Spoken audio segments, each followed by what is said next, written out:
साथीहरु नमस्ते सबैजनालाई हजुरहरु सम्पूर्णलाई एनकेएनमा स्वागत छ। आज पनि म नेप्सेको अपडेट लिएर यहाँहरुसम्म उपस्थित भइसकेको छु। आज हप्ताको अन्तिम दिन मार्केटले एउटा रिभर्सल क्यान्डल बनाएको छ। क्यान्डलस्टिक प्याटर्न हेर्दाखेरि घटेको तपाईको प्राइस हेर्नुहुन्छ भने 0.06 अंकले घटेको छ, एकदमै सानो अंकले, धेरै घटेको छैन। त्यसैगरी सेक्टरहरु हेर्नुहुन्छ भने आज होटल सेक्टर सबभन्दा धेरै बढेको छ, 1% भन्दा माथि भने हाइड्रो पावर डेभलपमेन्ट बैंकहरु अलिअलि बढेको छ, लाइफ इन्स्योरेन्स र म्यानुफ्याक्चर पनि बढेको छ भने फाइनान्स, माइक्रो फाइनान्स र नन लाइफहरु बैंकिङहरु अलि थोरै सानो अंकले घटेको देखिन्छ है त। त्यसैगरी प्राइस एक्सनबाट हेर्नुहुन्छ भने मैले तपाईहरुलाई भनेकै थिएँ अघिल्लो भिडियोमा, यो लोबाट तपाईले यसरी फिबोनाची तान्नुहुन्छ भने 38% रिट्रेसमेन्ट यो हाम्रो 2050 को एरियामा छ, त्यहाँसम्म मार्केट आउन सक्छ भनेर भनेको थिएँ। यहाँबाट रिभर्सलको संकेत आज गरेको छ। इन्ट्राडेमा केही करेक्सन देखिए पनि अन्तमा गएर मार्केटले 38% मा गएर क्लोज भएको छ। अब आगामी दिनमा तपाईहरुले कसरी हेर्न सक्नुहुन्छ भने आइतबारको मार्केटले हामीले कसरी हेर्न सक्छौं भने यदि यो क्यान्डलको अप्पर विक भनेको हाम्रो 2060 को एरिया छ, 2060-62 को एरिया आइतबारको दिनमा ब्रेक गरेर माथि क्लोजिङ हुन थाल्छ भनेपछि मार्केट अझै पनि हाम्रो माथिको टार्गेट हुन्छ हैन। तपाईको कहाँसम्म भने 2200 देखि 2300 सम्मको टार्गेट हामीले हेर्न सक्छौं। हायर हाई बनाउँछ भनेपछि हैन, यसलाई पनि इनभ्यालिड गर्छ भनेपछि तपाईको यो क्यान्डल भन्दा पनि तल क्लोजिङ हुन थाल्छ, यसलाई यो क्यान्डललाई चाहिँ इनभ्यालिड गर्छ भनेपछि हामीले फेरि पनि के बुझ्न सक्छौं भने 1980 देखि 2000 को लेभलसम्म फिबोनाचीको पनि सपोर्ट छ। तपाईको 50% रिट्रेसमेन्ट छ हैन, 50% रिट्रेस गर्न सक्छ यो एरियासम्म।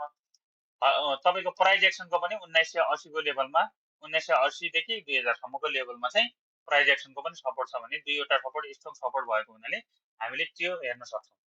यदि आइतबारकै दिनमा यो क्यान्डललाई भ्यालिड गर्यो र माथि क्लोजिङ हुन थाल्यो भने चाहिँ हामीले मार्केट चाहिँ अब एउटा स्विङ फेरि पनि माथि आउन सक्ने हामीले देख्न सकिन्छ। त्यसैगरी आरएसआईबाट हेर्नुहुन्छ भने आरएसआई बाट हामीले पोजिटिभ हुन सक्छौं, 50 भन्दा माथि नै छ। यदि 50 भन्दा पनि तल लाग्न थाल्छ भने आरएसआई चाहिँ अलिकति हामीले मार्केट अझै केही करेक्सन हुन सक्ने भन्न सक्छौं है त। अहिले चाहिँ आरएसआई 50 भन्दा माथि छ। यदि 60 क्रस गर्यो भने मार्केट अझै तेज बढेर जाने र अहिले चाहिँ 50 को एरिया भन्दा माथि नै छ। त्यो भएर हामीले आरएसआईबाट नेगेटिभ हुनुपर्ने अवस्था केही पनि छैन। त्यसैगरी यसैलाई चाहिँ हामी इलेक्ट्रोको काउन्ट अनुसार तपाईले हेर्नुहुन्छ भने तपाईले हेर्न सक्नुहुन्छ, मैले अघिल्लो भिडियोमा भनेको छु, यसलाई 1 मान्ने हो हैन, यसलाई 1 र यसलाई 2, यसलाई टोटललाई 3 र यसलाई 4 मान्ने हो, फोर्थ वेभ मान्ने हो भने फिफ्थ वेभ हाम्रो माथि जान सक्ने सम्भावना हाई छ। 2300 देखि 2350 सम्मको एरियासम्म फिफ्थ वेभ जान सक्छ। मिनिमम पनि 2300 को एरियासम्म जान सक्छ। 2260 देखि 2300 को एरियासम्म जान सक्छ हामीले भन्न सक्छौं है। यदि यसरी काउन्ट नगरेर तपाईको यसलाई चाहिँ 1 मान्ने हो, यसलाई 2, यसलाई 3 र यसलाई 4 र यसलाई फिफ्थ वेभ यहाँनिर कम्प्लिट भइसक्यो भन्ने हो भने पनि यो हाम्रो आएको तपाईको एबीसी ए बी माथि जान सक्छ। बी माथि गयो भने 2100 देखि 2150 को एरियासम्म मार्केट फेरि जान सक्छ र सी फेरि करेक्सन भएर तल आउन सक्छ भनेर हामीले बुझ्न सक्छौं। तपाईको दुईटै तर्फबाट जसरी पनि मार्केट एउटा स्विङ माथि जान सक्ने धेरै थोरै हामीले देख्न सकिन्छ। त्यो भएर यो एरियामा हामीले अब चाहिँ बेचेर निस्किनु भन्दा होल्ड गरेर अपस्विङ आयो भने त्यहाँनिर चाहिँ हामीले निस्किन सक्छौं है त। अहिलेलाई आतिनु पर्ने कुरा केही पनि छैन। त्यसैगरी बोलिङ्गर ब्यान्डबाट हेर्नुहुन्छ भने पनि बोलिङ्गर ब्यान्डमा चाहिँ हाम्रो नेगेटिभ के छैन। तपाईको बोलिङ्गर ब्यान्ड भन्दा अलिकति तल क्लोजिङ भयो भने बोलिङ्गर ब्यान्डको मिडल ब्यान्ड एरियामा रिएक्ट गरेको छ आजको दिनमा चाहिँ। यदि भोलि आइतबारको दिनमा चाहिँ 2060 भन्दा माथि क्लोजिङ गर्छ भनेपछि तपाईको यो क्यान्डलको पनि अप्पर विक हाई ब्रेक गरेको हुन्छ र क्यान्डल पनि भ्यालिड हुन्छ। त्यसैगरी तपाईको बोलिङ्गर ब्यान्डको मिडल ब्यान्ड भन्दा पनि माथि क्लोजिङ हुन्छ भने हामीले चाहिँ पोजिटिभ हुन सक्छौं। अप्पर ब्यान्डसम्म जान सक्ने मार्केट हामीले बोलिङ्गर ब्यान्ड भन्नेबाट पनि देख्न सकिन्छ है त।